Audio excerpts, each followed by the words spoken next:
안녕하세요. 책한민국입니다. 오늘 소개할 책은 부는 어디서 오는가? 지은이는 월리스 와틀스. 1860년 미국에서 태어나 1911년 사망했다.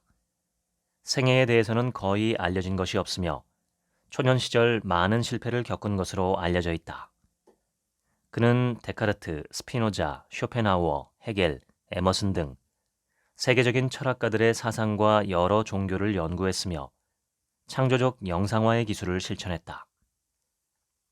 이 책은 1910년 초판이 발행된 이래 다수의 사상가들이 읽는 고전으로 잘 알려져 있다.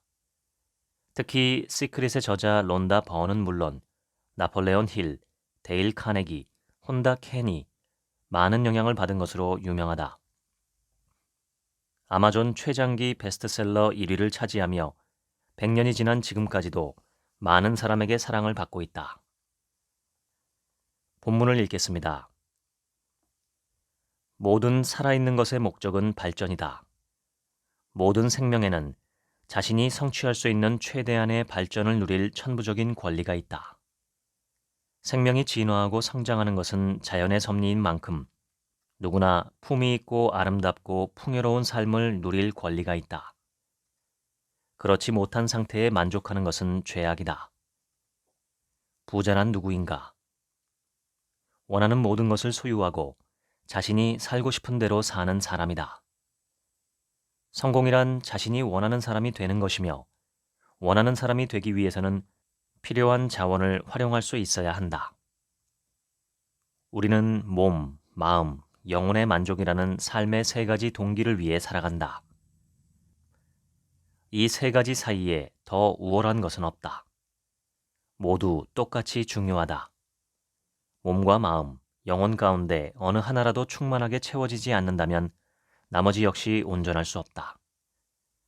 어떤 말로 둘러댄다 해도 육체가 제 기능을 다하지 못하면 진정으로 행복을 느끼거나 만족하며 살 수 없다. 마음과 영혼이 온전히 기능하지 못할 때도 마찬가지다. 부자가 되고 싶다고 간절히 바라는 마음은 전적으로 옳다. 남녀를 불문하고 정상적인 사람이라면 누구나 부자가 되기를 원한다. 이 공부를 게을리 한다면 나 자신은 물론 신과 인류에 대한 직무유기다. 자신의 삶을 가능한 한 충만하게 사는 것이야말로 신과 인류에게 최대한 봉사하는 길이기 때문이다. 부자가 되는 것은 환경의 문제가 아니다. 환경 때문에 부자가 된다면 어떤 특정 지역에 사는 사람들은 모두 부자가 되어야 한다. 그러나 부자와 가난한 사람이 같은 환경에서 나란히 사는 것은 어디서나 볼 수 있다. 같은 직업에 종사하는 경우도 많다. 부자가 된 사람들을 연구해보면 모든 면에서 평범한 사람들과 크게 다르지 않다는 것을 알 수 있다. 다른 사람에게 없는 재능과 능력이 있어서가 아니라 우연히 부자가 되는 특정 방식으로 일했기 때문에 부자가 된 것이다. 부자가 되는 것은 저축이나 절약의 결과 역시 아니다. 극도로 절약하며 검소하게 사는 사람도 가난한 경우가 많으며 돈을 마음껏 쓰는데도 부자인 사람도 많기 때문이다. 재능이 있는 사람도 부자가 되지만 멍청한 사람도 부자가 된다. 지식이 많고 똑똑한 사람도 어리석은 사람도 부자가 된다. 강한 체력을 가진 사람도 병약한 사람도 부자가 된다. 당신이 사는 지역에서 누군가가 부자가 되었다면 당신도 부자가 될 수 있다. 당신과 같은 도시에 사는 누군가가 부자가 될 수 있다면 당신 역시 부자가 될 수 있다. 자본이 없어서 부자가 되지 못하는 게 아니다. 가난해도 특정 방식으로 일하기 시작하면 당신도 부자가 되고 자본을 획득하기 시작할 것이다. 기회가 없어서 가난한 사람은 없다. 다른 사람들이 부를 독점하고 아무도 들어오지 못하게 울타리로 막아 부자가 되지 못한 게 아니라는 말이다. 시기에 따라 기회의 물결은 이리저리 흐른다. 사회 전체의 필요와 사회적 진화의 특정 단계에 따라 달라진다. 이런 거대한 흐름을 거스르지 않고 따라가는 사람이 기회를 포착한다. 그러니 공장 노동자라 해도 개인으로든 노동계급 집단으로든 기회가 박탈된 상태에 있는 것은 아니다. 공장주에게 억압받는 것도 기업에 착취당하는 것도 아니다.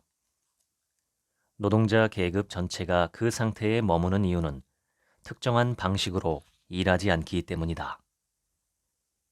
부의 공급이 부족해서 가난한 것이 아니다. 모든 사람이 부자가 되고도 남을 만큼 부는 충분하다.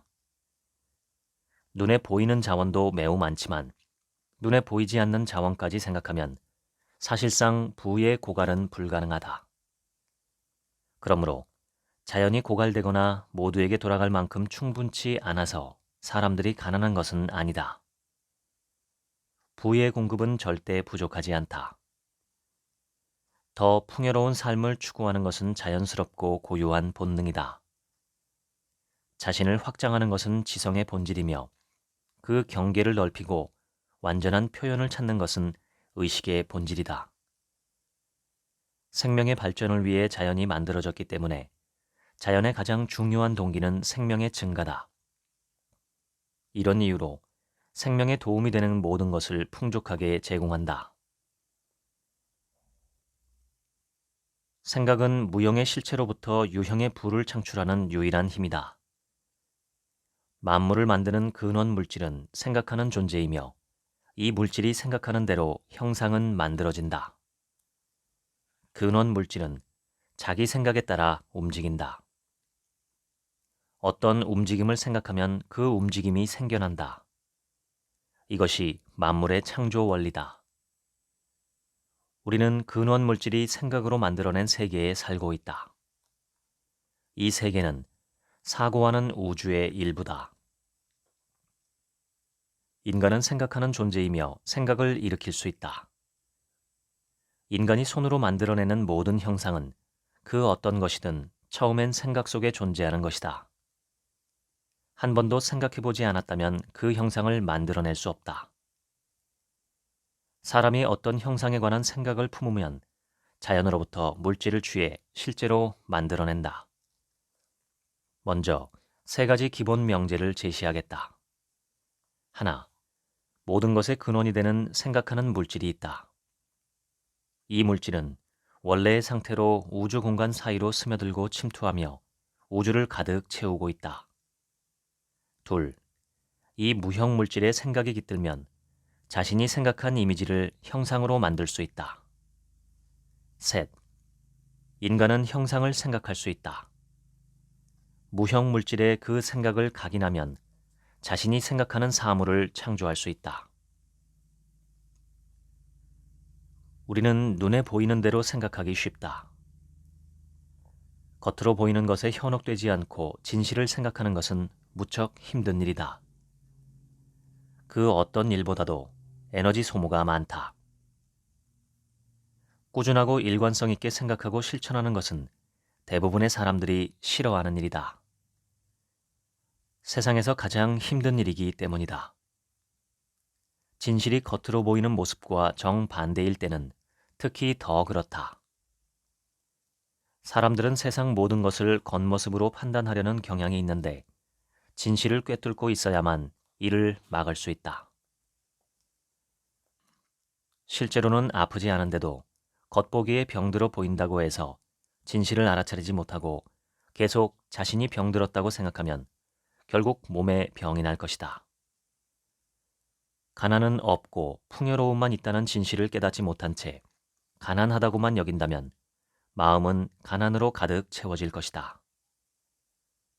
질병에 둘러싸여 있어도 건강을 생각하고 가난한 가운데서도 부를 생각하려면 힘이 필요하다. 이 힘을 얻은 사람은 마음을 다스릴 수 있다. 그 사람은 운명을 정복할 수 있고 원하는 것을 가질 수 있다. 이 힘은 모든 겉모습 뒤에 숨겨진 근본적인 진실을 이해해야만 얻을 수 있다. 그 진실이란 바로 생각하는 근원 물질이 있으며 이 세상 모든 것이 이 근원 물질에서 생겨났다는 사실이다. 모든 생명체는 끊임없이 자신의 삶을 확장할 방법을 찾는다.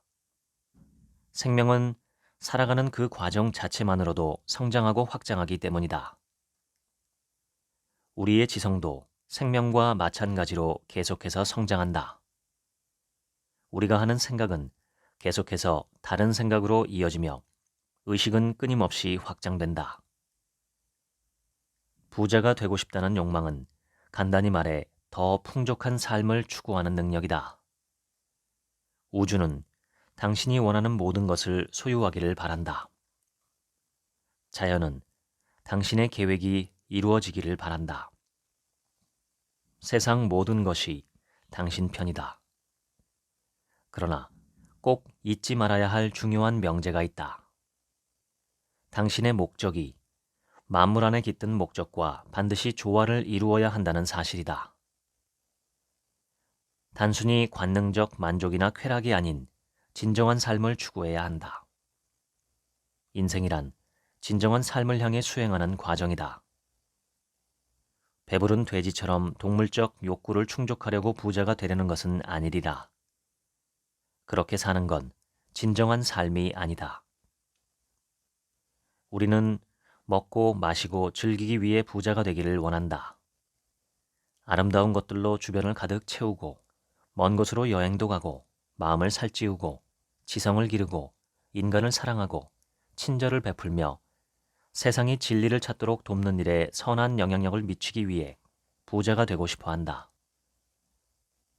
하지만 극단적 이타주의는 극단적 이기주의보다 더 좋지도 더 고귀하지도 않다는 사실을 기억하라. 둘 다 바람직하지 않다. 신은 당신이 다른 사람을 위해 희생하기를 원한다고 생각하는가? 결코 그렇지 않다. 신은 당신이 스스로와 다른 사람을 위해 자신을 최대한 활용하기를 바란다.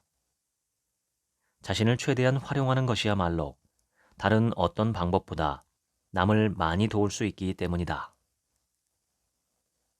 자신을 최대한 활용하려면 무엇보다 충분한 부를 소유해야 한다.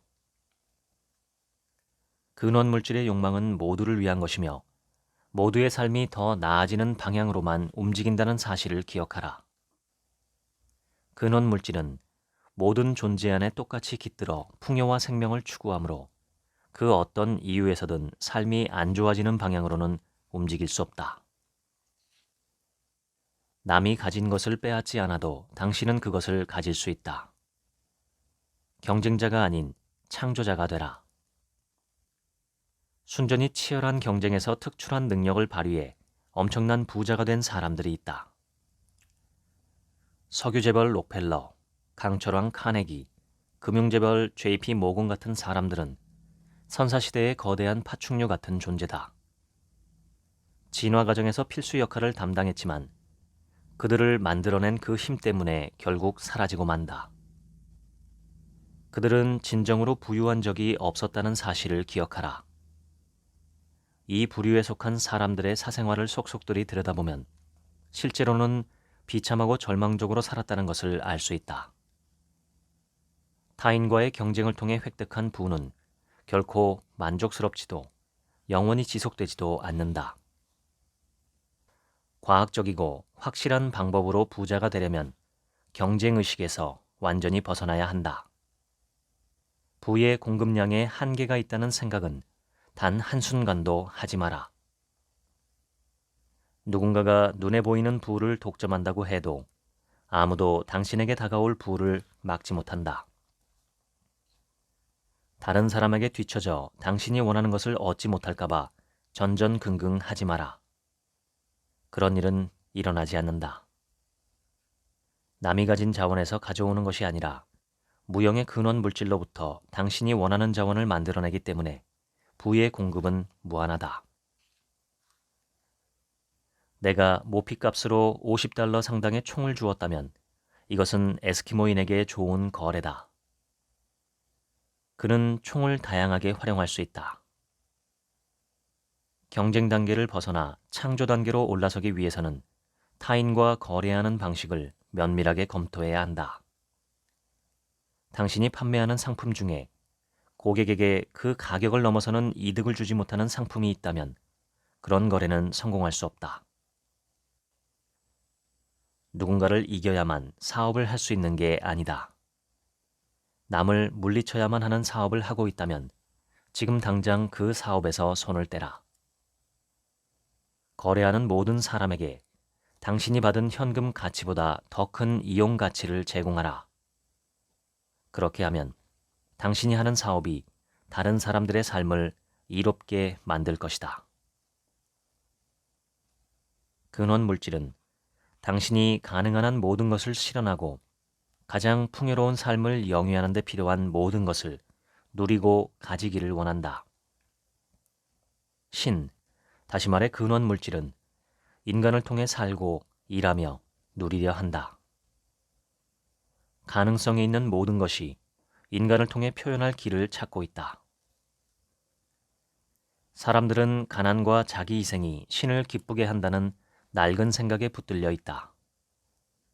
대다수 사람은 가난하게 살아야 한다는 생각을 지니고 있다. 내가 만난 한 학생의 이야기다. 그는 매우 가난해서 월세집에 살며 하루 벌어 겨우 먹고 사는 처지였다. 그는 자기 집을 구석구석 살펴보면서 개선하고 싶은 부분들을 모두 정리했다. 자신이 갖고 싶은 집을 계속 상상했고 마침내 마음속에서 이상적인 집을 완성했다. 지금 그는 새들어 살던 그 집을 소유하게 되었고 마음속에 그리던 이미지대로 집을 수리하고 있다. 그는 믿은 만큼 받았다. 당신과 우리 모두 믿은 만큼 받게 될 것이다. 마음을 가다듬고 신과 조화를 이루는 모든 과정을 한마디로 요약하면 바로 감사하기다. 첫째, 모든 것을 만들어내는 지적인 근원 물질이 있다고 믿어라.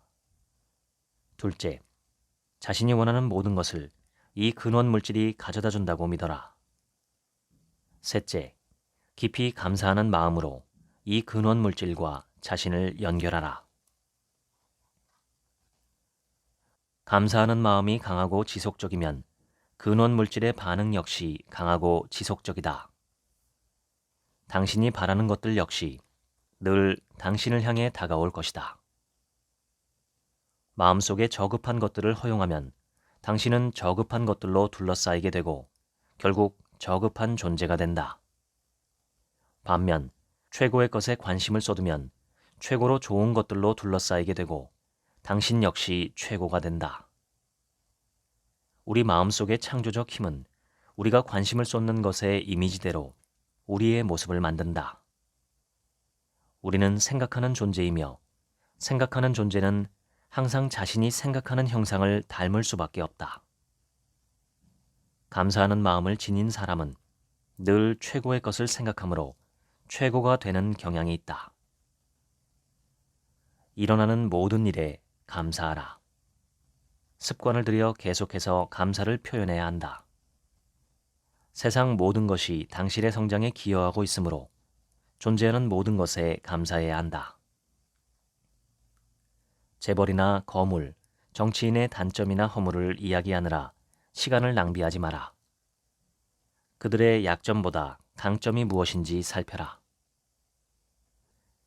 때가 되면 신이 타락한 재벌, 거물, 산업계의 리더, 정치인들을 내칠 것이라는 데에 의심의 여지가 없다. 하지만 그때까지는 그들 모두 필요한 존재다. 부자가 되는 첫 단계는 바로 원하는 것을 명확하고 확실하게 마음속에 그리는 일이다. 많은 사람이 자신이 진정 하고 싶은 것, 갖고 싶은 것, 되고 싶은 것이 무엇인지 잘 모른다. 그저 막연하게 생각하기 때문에 원하는 바를 생각하는 근원 물질에 제대로 각인시키지 못한다. 뭔가 좋은 일을 하고 싶어서 부자가 되겠다는 막연한 소망으로는 충분치 않다. 여행을 다니며 넓은 세상을 보고 더 충만하게 살고 싶다는 바람으로도 부족하다. 친구에게 편지를 쓴다고 생각해보라. 사전에서 무작위로 단어를 골라 적어보내지 않는다. 의미 있는 말을 조리 있게 적어서 편지를 보낼 것이다. 당신의 바람을 근원 물질에 각인시킬 때도 조리 있게 정리해서 보내야 한다는 사실을 기억하라. 당신이 원하는 것이 무엇인지 분명하게 알아야 한다. 모호한 소망이나 막연한 열망을 내보낸다면 결코 창조적 힘을 발휘할 수도 부자가 될 수도 없다. 목적지를 항상 염두에 두고 항해하는 선원처럼 명확한 그림을 늘 마음속에 두어야 한다. 항상 원하는 것을 직시하라. 키자비가 나침반에서 눈을 떼지 않는 것처럼 당신도 그 그림에서 눈을 떼서는 안 된다. 지금 가장 당신에게 필요한 것은 당신이 무엇을 원하는지 정확히 알고 그것이 마음속에 단단히 새겨질 만큼 아주 간절히 원하고 또 원하는 것이다. 자신이 정말 원하는 것이라면 거기에 마음을 집중하려고 훈련할 필요가 없다. 노력해야만 집중할 수 있다면 그것은 진실로 원하는 것이 아니기 때문이다.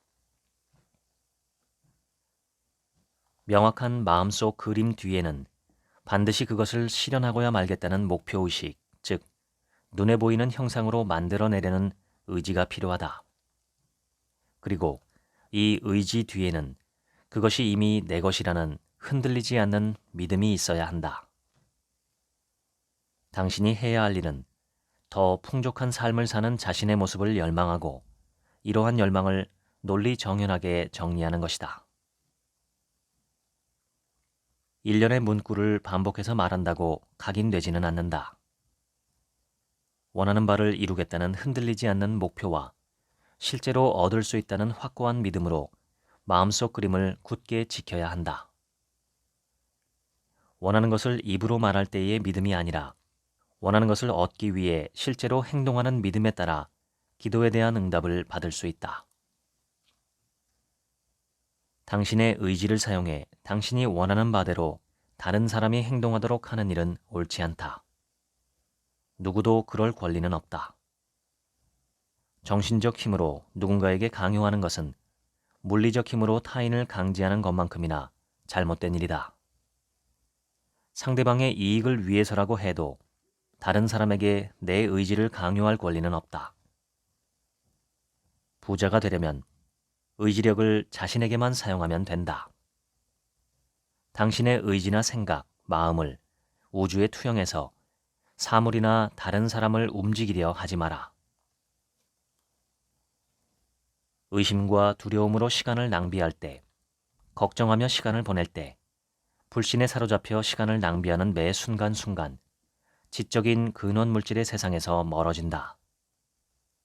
믿음이 무엇보다 중요하므로 마땅히 당신의 생각을 지켜야 한다.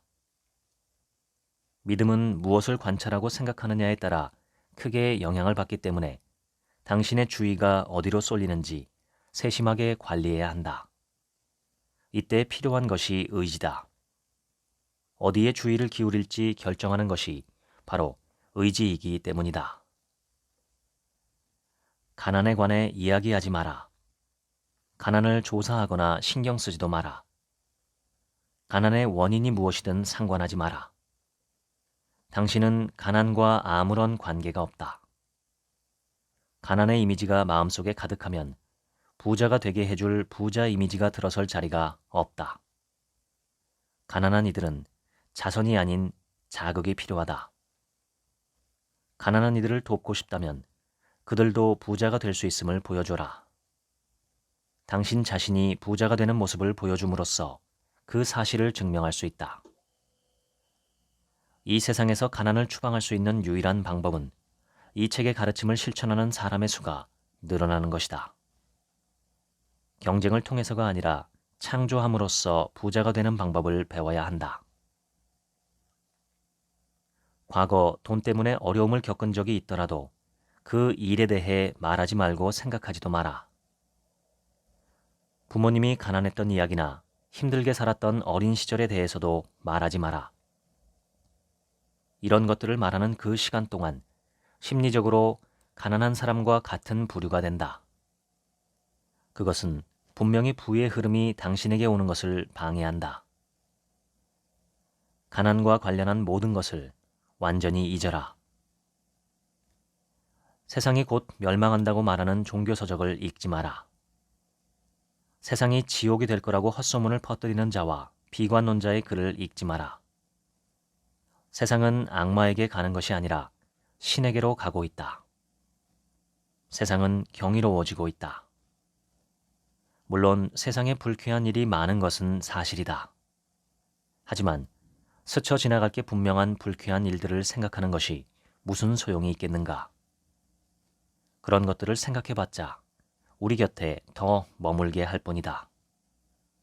왜 진화론적 성장으로 인해 자연이 사라지는 것에 시간과 관심을 낭비하는가?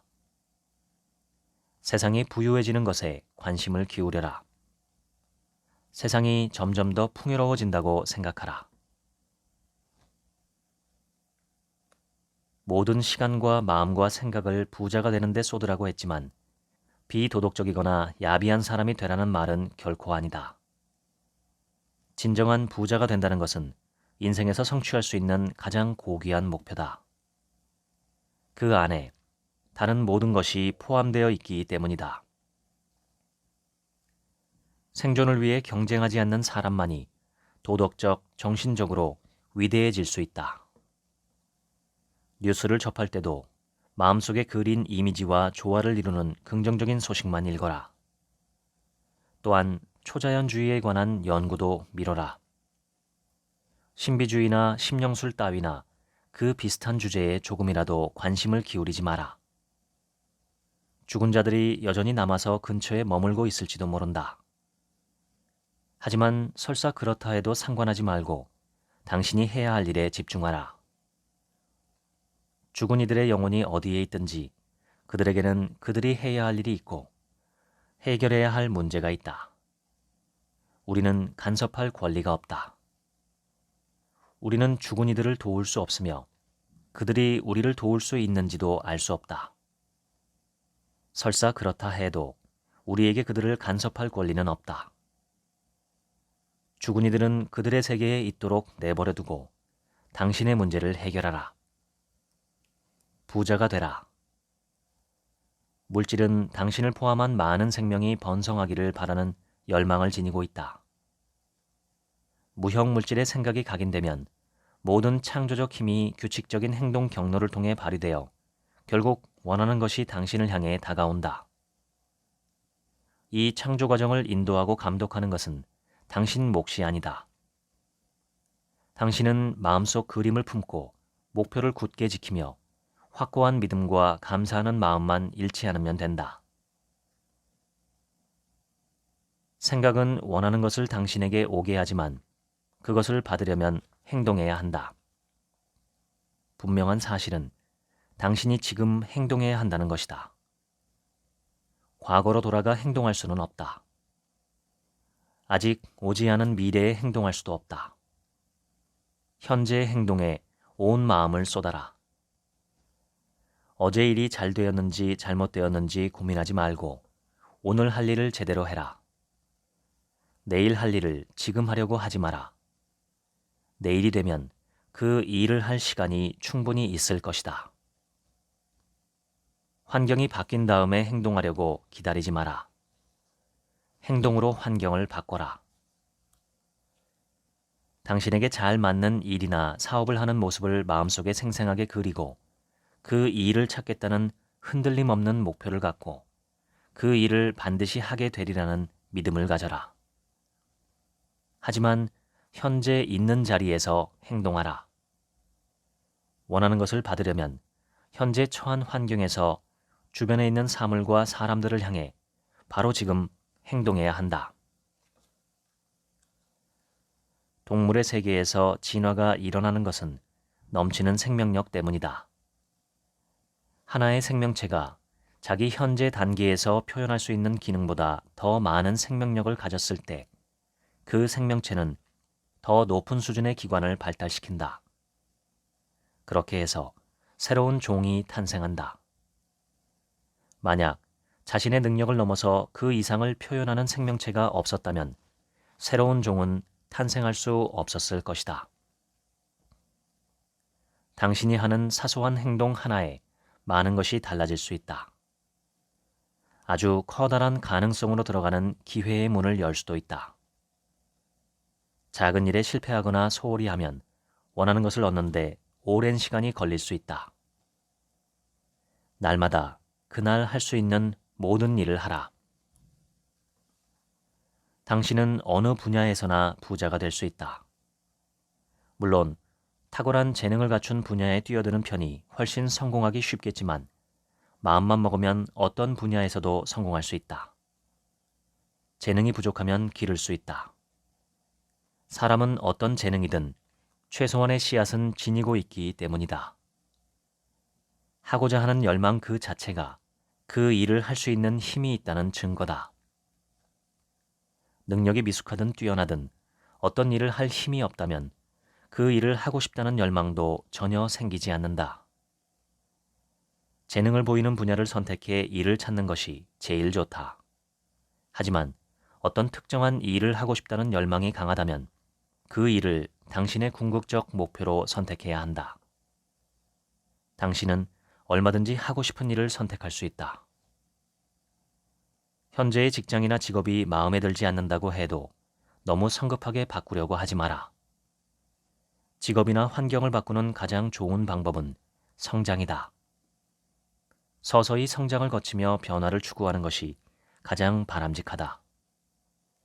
하지만 기회가 생겨 신중히 고민한 끝에 그 기회가 적절하다고 판단될 때는 갑작스러운 변화를 두려워하지 마라. 경쟁의식에서 벗어나면 성급하게 행동할 필요가 없다는 사실을 알게 된다. 당신이 원하는 것을 이루지 못하게 방해할 사람은 아무도 없다. 모두에게 기회는 충분하다. 의심이 들고 망설여진다면 무엇보다 감사하는 마음을 키워라. 성급하게 행동하거나 두려워하거나 의심할 때 또는 모두에게 더 많은 생명을 부여한다는 올바른 동기를 잃어버렸을 때 실수가 발생한다. 성장은 모든 사람이 추구하는 가치다. 인간이 하는 모든 활동은 성장 욕구에 기반을 두고 있다. 살아있는 모든 것은 지속적인 발전이 필요하다. 성장을 멈추면 소멸과 죽음이 시작된다. 우리는 본능적으로 이 사실을 알고 있기에 늘 더 많은 것을 추구한다. 예수는 달란트 비유를 들어 이 끝없는 성장의 법칙을 설명했다. 있는 자는 더 받아 풍족하게 되고 없는 자는 그 있는 것까지 빼앗기리라. 어린아이에게 사탕 한 봉지를 파는 일처럼 아무리 사소한 거래일지라도 성장에 관한 생각을 담아라. 그리고 반드시 고객이 그것을 느끼게 하라. 자신은 성장하는 사람이며 다른 사람들도 성장할 수 있게 돕는다는 확고한 신념을 갖고 모든 일에 임하게 하라. 그저 확고하게 믿고 그 믿음을 모든 거래에 적용하라. 사람들은 당신을 만나면 성장한다는 느낌을 받을 것이고 그러면 당신에게 끌릴 것이다. 사람들은 성장을 경험한 곳으로 몰린다. 이기적인 만족감을 위해 남을 지배하려는 욕망은 재앙을 일으킨다. 남을 지배하려는 교활한 유혹을 조심하라. 높은 자리를 차지하려고 세속적인 투쟁에 뛰어드는 순간 당신은 운명과 환경의 주인이 아니라 노예가 된다. 그러면 부자가 되는 것은 순전히 우연과 요행에 따라 결정된다. 경쟁 심리를 주의하라. 무엇이든지 남에게 대접을 받고자 하는 대로 너희도 남을 대접하라. 오늘 일을 완벽하게 성공적으로 해내는 데 관심을 두고 내일 발생할 수 있는 긴급 상황에는 신경 쓰지 마라. 긴급 상황이 실제로 일어나면 그때 처리하면 된다. 오늘 당장 어떤 조처를 해야 되는 경우가 아니라면 미리 고민하지 마라. 불안해하지 마라. 모든 어려움은 그것을 극복할 수 있는 수단도 함께 나타나기 마련이다. 말을 조심하라. 낙담하거나 좌절하는 말은 하지 마라. 실패 가능성을 인정하거나 실패를 암시하는 말도 절대 하지 마라. 시대가 어렵다거나 사업 전망이 불확실하다고 절대 말하지 마라. 세상을 점점 성장하는 존재로 바라보고 악은 그저 변변찮은 것으로 간주하도록 자신을 단련하라. 항상 발전적 관점에서 말하라. 그렇게 하지 않으면 믿음을 부인하는 것이고 이내 믿음을 잃게 된다. 절대 실망하지 마라. 실패처럼 보이겠지만 확고한 믿음이 있다면 실패란 그저 겉보기에만 그렇다는 점을 알게 될 것이다. 우리는 자신이 갖고 싶은 것, 하고 싶은 것, 되고 싶은 모습을 마음속에 명확하고 분명한 그림으로 갖고 있어야 한다. 그리고 그 이미지를 마음에 새기며 모든 소망을 갖도록 허락해준 신에게 깊이 감사해야 한다. 부자가 되고 싶다면 시간이 날 때마다 마음속 그림을 깊이 생각하고 그것이 현실로 이루어지고 있다는데 진심으로 감사해야 한다. 지금까지 부는 어디서 오는가 읽어드렸습니다. 지금부터는 제 얘기입니다. 이 책은 간절히 원하면 우주가 다 이루어준다고 하는 시크릿 유의 원조격인 책입니다. 저자는 누구나 부자가 될 수 있으며 풍요롭게 사는 것은 죄가 아니라 오히려 풍요롭게 살지 않는 것이 잘못이라고 말합니다. 자연이 생명을 만들어내고 생명을 준 까닭은 생명들이 더 풍성하고 풍요롭게 번성하기를 바라기 때문이라는 것이죠. 대단히 미국적인 발상입니다. 이 부분은 저는 전적으로 동의합니다. 생명의 본질적인 속성은 성장과 번영과 쇠퇴와 죽음이니까요. 그런데 모든 사람이 원하면 부자가 될 수 있다는 주장은 현실적으로 달성되는 경우가 적기 때문에 선뜻 믿기 어렵습니다. 게다가 이 책을 쓴 저자도 51세에 단명했고 부자가 되지 못했습니다. 저는 그 부분에 대해서 어떤 이유 때문에 그렇게 되지 않았을까 하는 생각을 제 추론을 갖고 있습니다만 그 부분은 말씀드리지 않겠습니다. 혹시 본인이 생각하시는 답이 있다면 댓글로 한번 달아주시기 바랍니다. 자본주의는 폐해가 참 많은 시스템입니다. 그런데 자본주의의 최대의 장점은 새로운 부의 창출과 새로운 부자의 탄생이 인류 역사상 존재했던 다른 어떤 시스템보다 더 풍성하고 끊임없이 이어진다는 점입니다. 즉, 가난한 누군가가 부유해지는 일은 계속 발생합니다. 양극화와 부의 편제가 큰 문제긴 하지만 기본적으로 자본주의만큼 많은 사람에게 많은 기회를 제공하는 시스템은 지금까지 세상에 없었습니다. 자본주의가 아닌 세상에서는 극화하거나 편제할 만한 부 자체가 없었거나 또는 한 줌의 왕이나 귀족, 독재자에게 모든 게 쏠리는 극단적인 불공정이 있었습니다. 자본주의에 대한 비판은 당연히 있어야 하고 온당하지만 자본주의 자체를 부정할 정도로 우월한 다른 대안이 있는 것은 아닙니다. 사회주의의 장점을 차용해서 자본주의를 보완할 수는 있어도 우리 사회 시스템의 근간을 지금 당장 사회주의나 공산주의로 삼자는 주장은 스마트폰을 다 없애고 집집마다 봉화대를 세워서 연락을 하자는 주장만큼이나 어불성설입니다. 그럼에도 자본주의를 근본적으로 포기해야 한다는 주장 밑바탕에는 어리석음이나 욕심 또는 둘 다 숨어 있다고 생각합니다. 우리가 부유해지고 풍족해지는 최대의 기회는 현재 자본주의에 숨어 있습니다. 저는 이 책에서 가장 관심이 있던 단어가 부자였습니다. 부유하다는 것은 무엇이고 저자가 말하는 바람직한 부자는 어떤 사람을 가리키는 것인가? 그 정의와 기준이 궁금했습니다. 졸부라는 말이 있죠. 돈은 풍족하고 인격은 빈곤한 사람입니다. 또는 자신의 힘으로 부를 일구지 않고 뜻밖의 횡재로 부자가 된 사람을 가리킵니다. 이런 사람을 진정한 의미에서 부자라고 할 수는 없겠죠. 사람들은 졸부를 부러워하지만 존중하지는 않습니다. 졸부에게서 돈이 사라지면 주변 사람들도 동시에 사라집니다. 졸부는 부가 흘러넘치는 자본주의의 바다에서 발생하는 아주 작은 소용돌이 오류 같은 존재이죠. 대세가 아니고 오래가지도 못합니다. 부자가 아닌 제가 부자의 정의를 내리는 게 부정확할 수 있지만 제 생각에 진정한 부자의 조건은 세 가지 정도입니다. 우선 부자는 부를 창출하는 능력을 갖춘 사람입니다. 꽝 잡는 게 매라는 속담이 있죠. 매로 태어나서 꽝 사냥을 하지 못한다면 비록 외양은 매의 모습이지만 실질적으로는 매가 아니라고 봐야겠죠. 마찬가지로 부를 창출할 수 있는 능력을 갖춘 사람을 부자라고 불러야 옳다고 봅니다.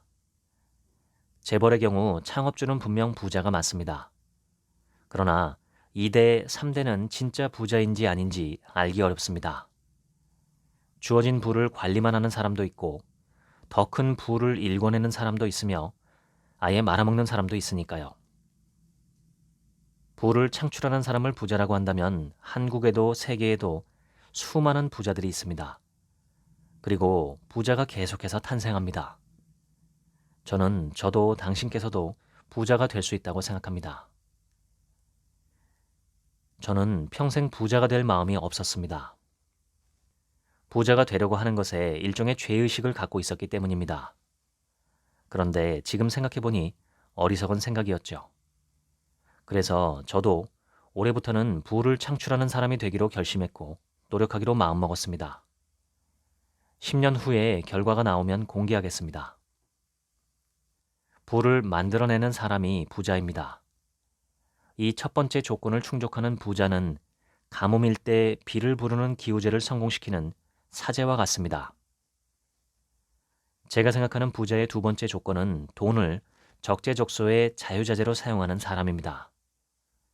돈을 쓸 줄 모르고 쌓아두기만 하는 사람은 부자라기보다는 금고직이라고 해야겠죠. 부자는 부를 창출하고 부를 사용하는 사람입니다. 그런데 사용과 낭비는 전혀 다릅니다. 부를 낭비하는 것은 자연을 낭비하고 파괴하는 것과 동일한 잘못입니다. 돈은 필요한 곳에 써야 하고 불필요한 곳에는 아껴야 합니다. 공원 수도가에서 손을 씻고 수돗물을 틀어놓은 채 그냥 가버리는 사람을 보면 어떤 마음이 드시나요? 그가 이 자연과 생명을 함부로 낭비한다는 생각이 들죠. 부는 더욱 그렇습니다. 쓰지 않아도 될 부를 사용한다는 것은 우주의 입장에서 볼 때 생명과 자연을 낭비하는 중범죄가 아닐까요? 따라서 부자라면 무엇보다 나와 남과 세상에게 필요할 때 필요한 목적만큼 돈을 자유자재로 사용할 수 있는 능력이 있는 사람이라고 생각합니다. 가진 돈이 없으면 아무리 좋은 뜻이 있어도 사용할 수가 없겠죠. 그러므로 부자는 우선 부를 창조하는 사람, 두 번째로 적절하게 사용할 줄 아는 사람입니다. 두 번째 조건을 충족하는 부자는 때에 따라 적당한 비를 내려주는 하늘과 같습니다. 제가 생각하는 부자의 세 번째 조건, 마지막 조건은 부가 영원하지 않으며 자신은 일시적으로 관리만 하는 사람이라는 점을 인식하는 것입니다. 세상의 어떤 부자도 저승 갈 때 돈을 싸들고 가지는 못합니다. 아무리 부자라 해도 자신이 살아있는 수십 년간의 짧은 시간 동안만 부자인 것이죠. 자신의 돈은 맞지만 그것이 영원히 자신의 소유인 것은 아닙니다. 모든 부자는 찰나 같은 인생의 순간에서만 부를 누립니다. 이 점을 진정 인식하는 사람이라면 부를 자식에게 다 물려주지는 않을 것이라고 저는 생각합니다. 부는 세상에서 가장 날카로운 칼 중에 하나인데 이 칼을 어린아이에게 줄 수는 없겠죠. 그것은 곧 아이를 해치는 일입니다. 칼의 위험성을 잘 알고 있는, 칼을 잘 사용할 줄 아는 전문가에게 줄 수 있습니다. 물론 인지상정인이 어느 정도 자녀를 도울 수는 있겠지만 진짜 부자는 자신의 수중에 들어온 거대한 부에 대해 온전히 책임을 지려면 그것으로 무언가 이 세상에 이로운 일을 해야 한다는 점을 인식하리라 봅니다. 그것은 예를 들어 새로운 사업의 시작과 그로 인한 고용 창출 또는 전에 없던 효용의 창조가 될 수도 있겠죠. 인류를 위협하는 질병 퇴치 또는 과학 발전이나 우주 탐사 또는 환경 보호를 지원하는 것일 수도 있습니다. 무엇이 되었든 거대한 불을 그저 깔고 앉아 썩히는 것이 아니라 인간과 세상에 이로운 무언가를 한다는 것이 중요합니다. 그런 부자는 모든 생명을 살게 해주는 태양 같은 부자라고 생각합니다. 비를 부르고 비를 내리게 하고 햇살을 비춰주는 사람. 저는 이런 사람이 진짜 부자라고 생각합니다. 한마디로 부자는 생명을 살리는 사람입니다. 생명을 살리지 않는 사람은 제 기준으로 볼 때 부자가 아닙니다. 그저 돈 많은 사람이죠. 진짜 부자는 대자연과 우주가 돌아가는 원리에 자신의 보조를 맞춥니다. 노자가 말한 도와 일치하는 삶이죠.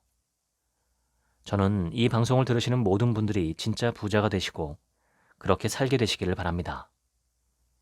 저도 이제 그렇게 살겠습니다. 지금까지 책 한 민국의 하루치 생각이었습니다. 감사합니다.